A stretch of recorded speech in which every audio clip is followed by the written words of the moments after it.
Nous avons appris que vous avez pratiqué la méditation dans une mosquée. Quelles sont les différences entre la méditation et la prière et que ressentez-vous? Comment s'est déroulée votre vie concernant la foi? En quoi croyez-vous? Quand avez-vous entendu parler de l'islam pour la première fois?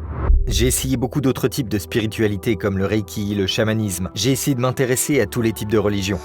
Je parlais à Dieu tout en marchant et je lui demandais vous savez, de se manifester dans ma vie. Je voulais le trouver. Je me sentais si mal car je venais de parcourir 1000 km à pied et je pensais que j'étais en train de devenir plus sain. Et soudain, l'adhan a commencé. Et je me suis dit, waouh, c'est puissant, c'est incroyable, vous voyez. J'ai adoré, mais je me suis dit, ce n'est pas une religion pour moi. Alors, tant mieux pour eux. Mais je pensais que c'était une religion pour les Arabes. Assalamu alaikum frère Julien, merci d'avoir accepté notre invitation. Nous sommes heureux de vous compter parmi nous. Je voudrais commencer par vous présenter Juliette Roland. Pouvez-vous nous parler vraiment de vous? Bismillahirrahmanirrahim, assalamu alaikum. Ahmed et toute l'équipe de Vers l'éternité. Je vous remercie de m'avoir invité. Alhamdoulilah, je viens de France, j'ai 40 ans. Il se trouve que j'ai cherché Dieu toute ma vie. Je voulais devenir prêtre quand j'étais jeune. Je suis né dans une famille catholique. Toute ma vie, j'ai essayé de trouver Dieu, à travers différents types d'expériences. Et petit à petit, j'ai commencé à découvrir l'islam.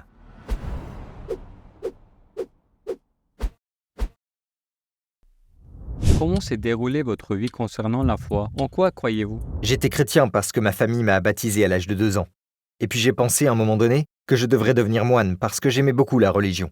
Je pensais que cela donnerait un sens à ma vie, même étant enfant.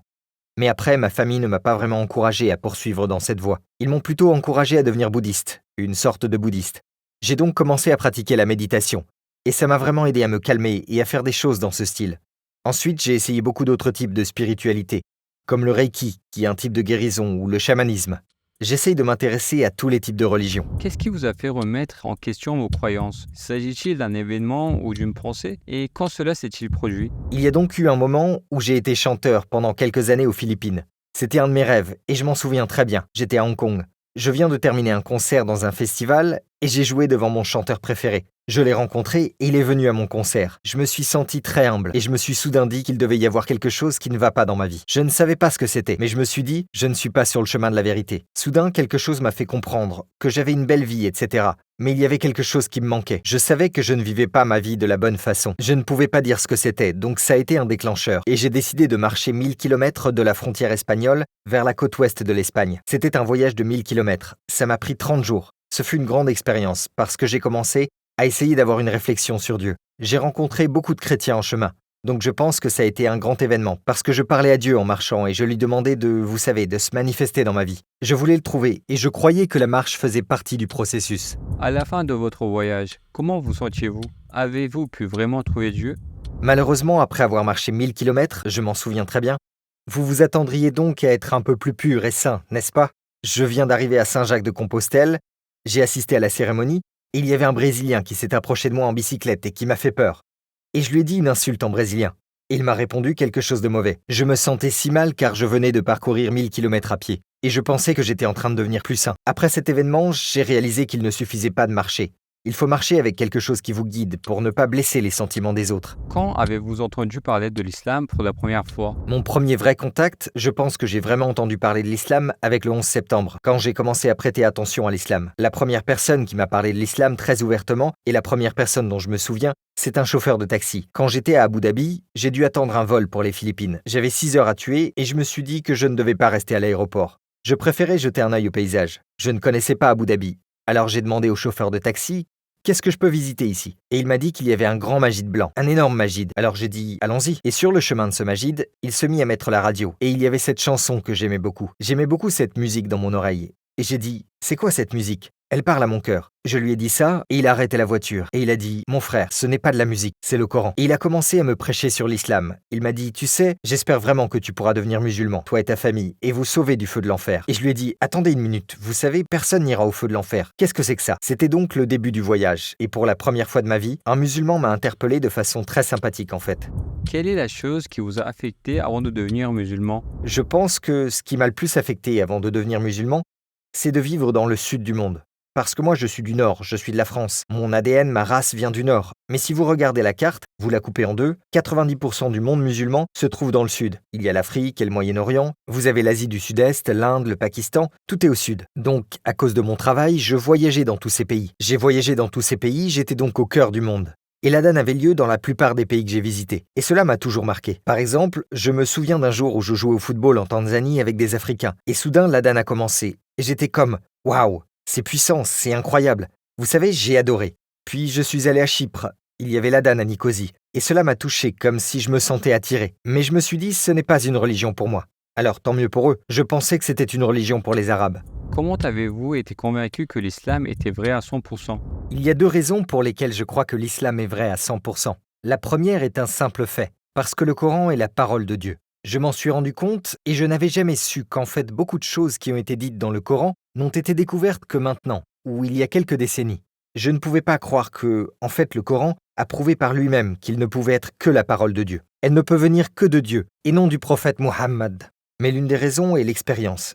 J'ai vécu quelques miracles. Je vais donc en partager un avec vous. Je cherchais Dieu et je le priais. Et pendant que je faisais cette prière, encore en tant que chrétien, il y avait des mots sur YouTube à propos d'une aya du Coran sur la pluie. Et en même temps que je lisais cette aya, il s'est mis à pleuvoir devant ma fenêtre, pendant 10 secondes, littéralement. Juste comme ça, vraiment seulement devant ma fenêtre, pas partout. Je vivais au 30e étage. Quand j'ai vu cette aya, j'ai compris.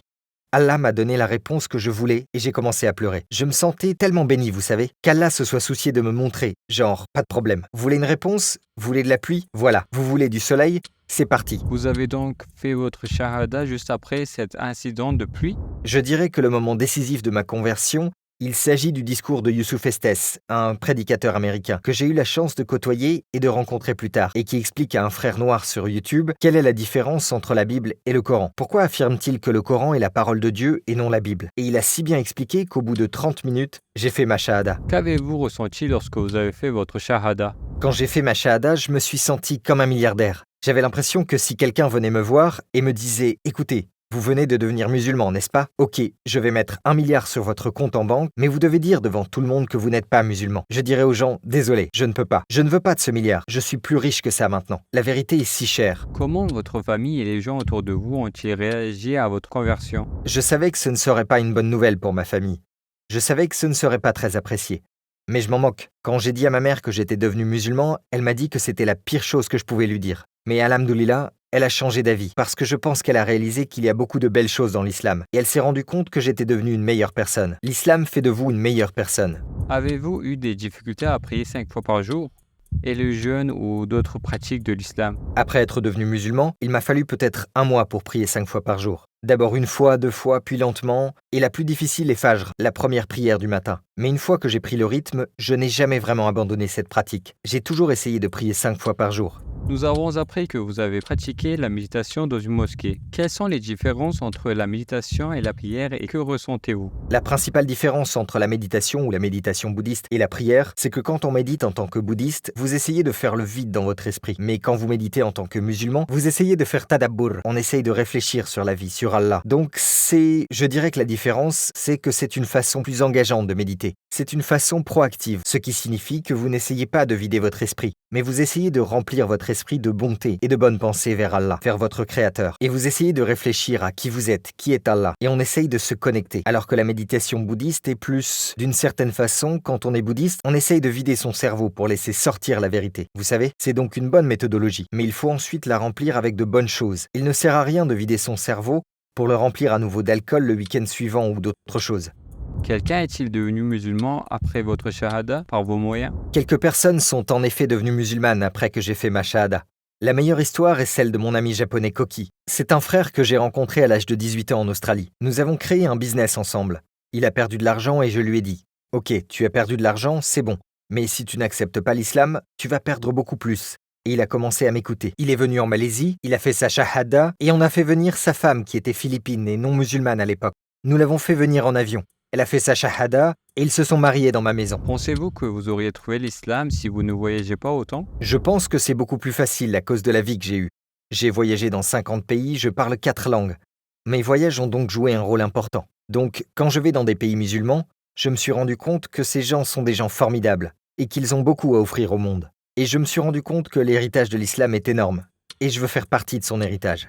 Et en parlant de cet héritage, quels sont les projets que vous menez en ce moment? En ce moment, nous nous concentrons avec Alice Media, l'entreprise de production médiatique que je dirige, sur un très beau projet sur le prophète Mohammed. C'est notre deuxième documentaire. Il s'intitule Le Dernier Espoir. Et nous invitons une centaine de convertis de 40 pays à se faire interviewer pour parler de la relation qu'ils entretiennent avec le prophète. Chacun a un amour différent pour le prophète. Paix et bénédiction d'Allah soit sur lui. Nous l'aimons pour de nombreuses raisons. Pour sa justice, pour son bon comportement, pour son courage. Nous voulons donc avoir des entretiens privés pour savoir comment le prophète Mohammed a impacté chaque converti d'une manière différente. L'héritage du prophète est immense. Il y a tant de choses à en tirer. C'est pourquoi nous avons besoin de beaucoup de monde. C'est pourquoi nous invitons tous les convertis qui sont disponibles pour donner des interviews. Et nous espérons que ça va continuer. Et nous espérons pouvoir sortir le film en 2023, Inch'Allah. Et enfin, qu'aimeriez-vous ajouter en guise de commentaire final? Nous nous apprêtons à vivre des moments difficiles. Il y a des rumeurs de guerre, des rumeurs de nouvelles maladies, rumeurs de ceci et de cela.